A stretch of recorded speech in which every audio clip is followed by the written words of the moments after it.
Kabilang ang gobyerno at iba't ibang institusyon sa Pilipinas sa Southeast Asia na hirap daw makasabay sa pag-usad ng Artificial Intelligence o AI base sa isang pag-aaral. Kaya ang Department of Science and Technology nais siyang solusyonan sa pamamagitan ng National Artificial Intelligence Center for Research and Innovation.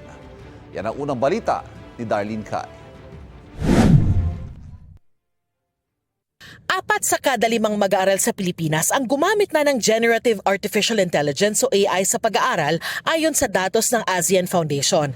Kabilang sa kanila ang first-year public administration students na sina Apple at Gladys. For example po, this week po meron po kaming task. Hindi ko po maintindihan yung lesson. So mag-ask po ako sa mga AI website po na ano po bang ibig sabihin ng question na to. Then ayun po, parang opo. Kapag nahihirapan po ako mag-summarize, yung para i-check ko po yung mga grammar, ginagamit ko po yung AI.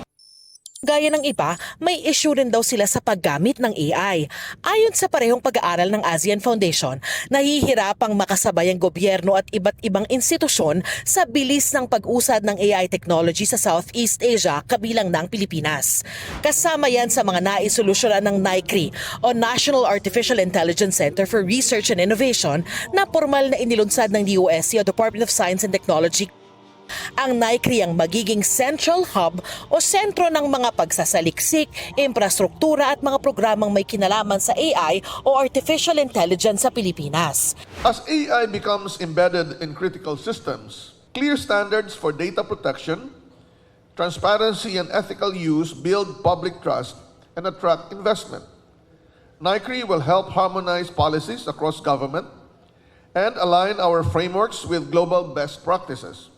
Ilan sa AI platforms na ginagamit na sa bansa ay nakatutulong sa edukasyon, weather forecasting, disease surveillance at disaster preparedness. Collaboration po talaga yung magiging outcome nito, and we're very excited to work closely with other government agencies to represent One AI for the Philippines, for sure. Now, within the Department of Education, there's also offices there that really look into not just building of AI systems to improve education service delivery, meron din po tayong efforts talaga to look into the curriculum.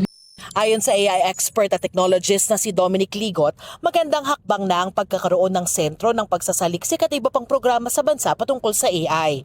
Pero may mga dapat daw pagtuunan ng pansin ng pamahalaan. We can improve pa yung investment ng Philippine government into AI. We broaden yung number one, yung knowledge natin, at saka yung infrastructure. May mga tao ba tayo who can develop these tools and use these tools?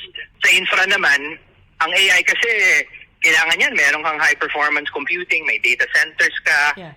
And in the first place, yung connectivity pa nga natin is still parang di pa fully achieved. Sa susunod na 70 araw, magsasagawa ang DOST ng National Survey para malaman ang pangangailangan ng iba't ibang ahensya ng gobyerno, eskwelahan at iba pang industriya. Gagawa rin sila ng training catalog para linangin ang kakayahan ng mga taong makikinabang dito. AI is not the answer to all the problems. AI is a tool, and this is only to help humans to be more precise, to decide more informed decisions, to help in policy making, to help in our everyday lives. Ito ang unang balita. Darlene Kai para sa GMA Integrated News. Kapuso, huwag magpapahuli sa latest news and updates. Mag-iuna ka sa balita at mag-subscribe sa YouTube channel ng GMA Integrated News.